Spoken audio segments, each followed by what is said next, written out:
It wasn't an algorithm. You need to understand that first.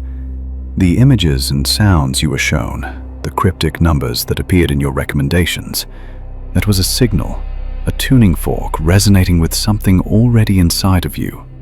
You were chosen because you are one of the few who senses that the reality we see is just a fraction of the whole story, a beautiful, hypnotic, but fragmented echo. For months, you've been collecting those echoes, feeling their power without understanding the source. Consider this video the first translation of that source. This is not another theory or a guess. This is the blueprint, the very architecture of the philosophy you've been subconsciously drawn to. What you are about to see is the key that elevates you from a mere spectator of the mystery to an active participant in its unfolding. The puzzle pieces are in your hands. Now, let's begin to assemble them.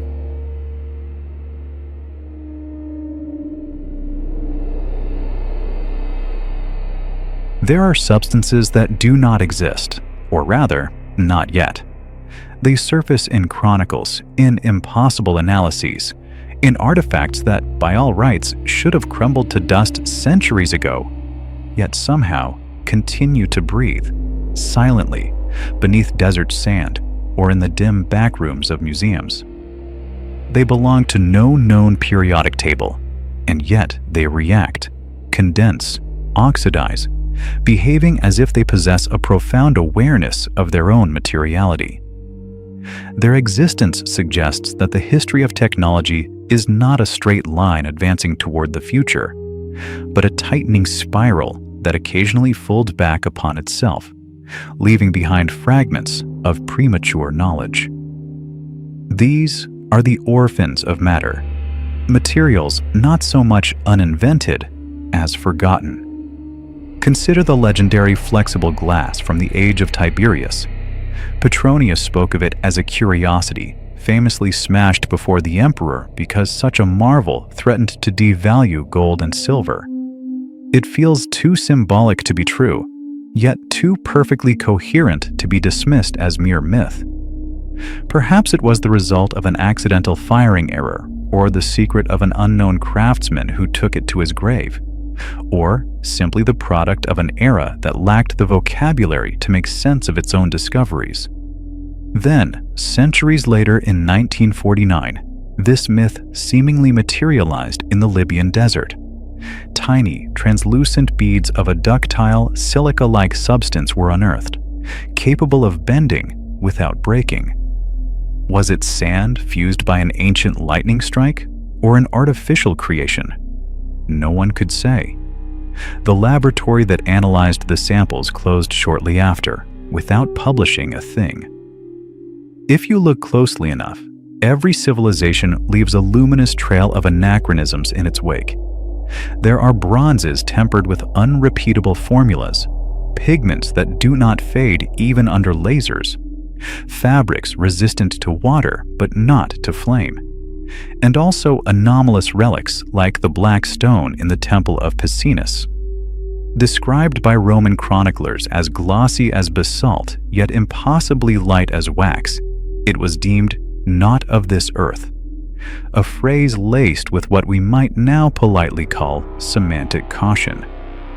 Together form an entire constellation of uninvented materials, a submerged continent of technological memory where the future quietly rehearses itself ahead of schedule. When modern scientists occasionally stumble upon this margin, they are quick to dismiss the evidence as an anomaly, a contaminated sample, or an instrumental error. The folder is closed. The world moves on. And the problem, in the end, is not the matter itself. The problem is the date. Science loves orderly chronologies. Matter does not. It is opportunistic, ironic, and wildly capricious, inventing itself wherever and whenever it can. This creates a deeply metaphysical paradox. If a material can exist long before its official invention, then the very concept of invention is merely a temporal convention, a comforting narrative device we use to mask the overwhelming simultaneity of reality. It seems far more likely that every possible substance already exists as latent information suspended in some unseen field, waiting.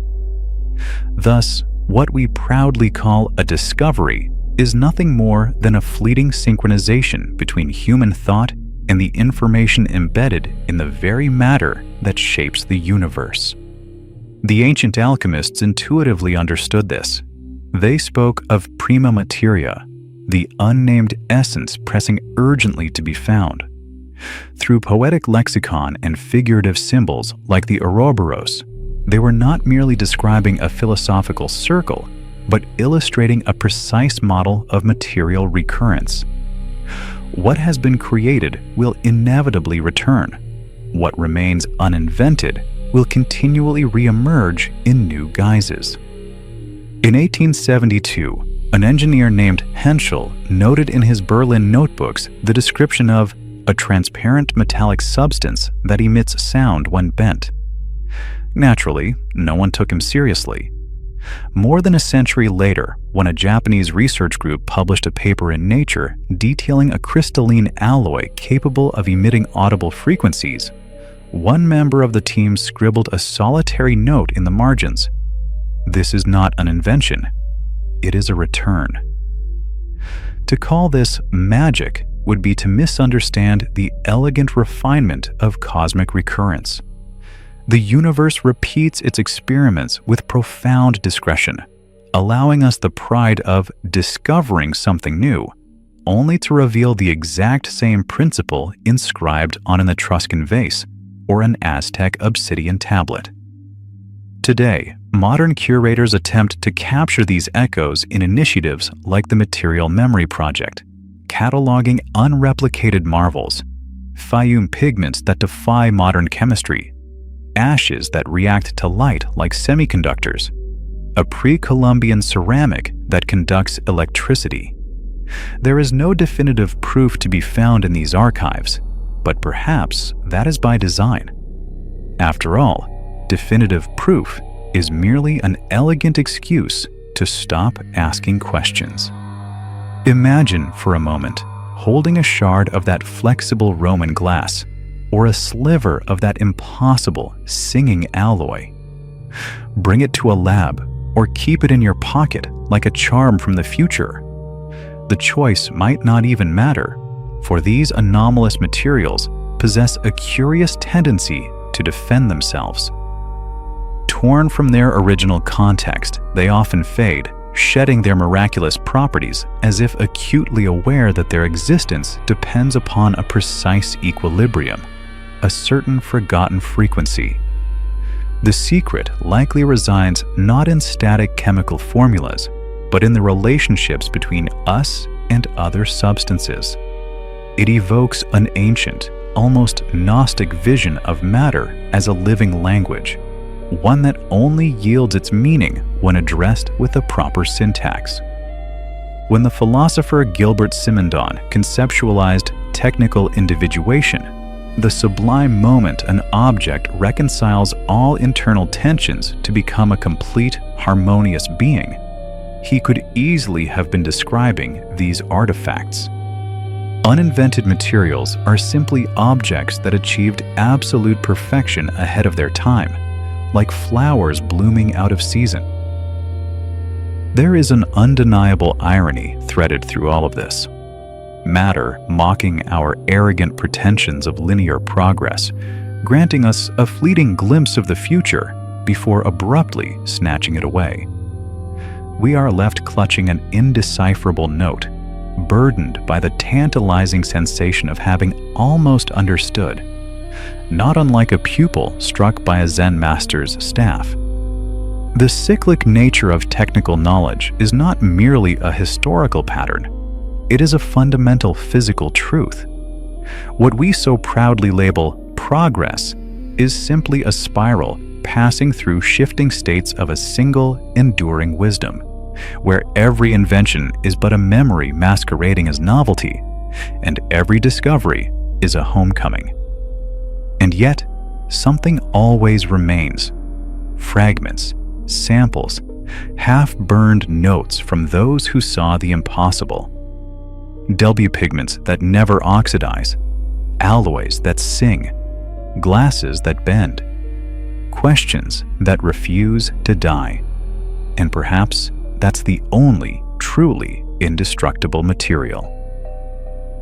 Ultimately, this entire group of uninvented materials transcends being a mere archive of physical objects. It is a vast map of hidden possibilities. It charts exactly what reality is already willing to offer, provided we abandon the illusion that invention requires creating something from nothing. Perhaps it is only an act of recognition.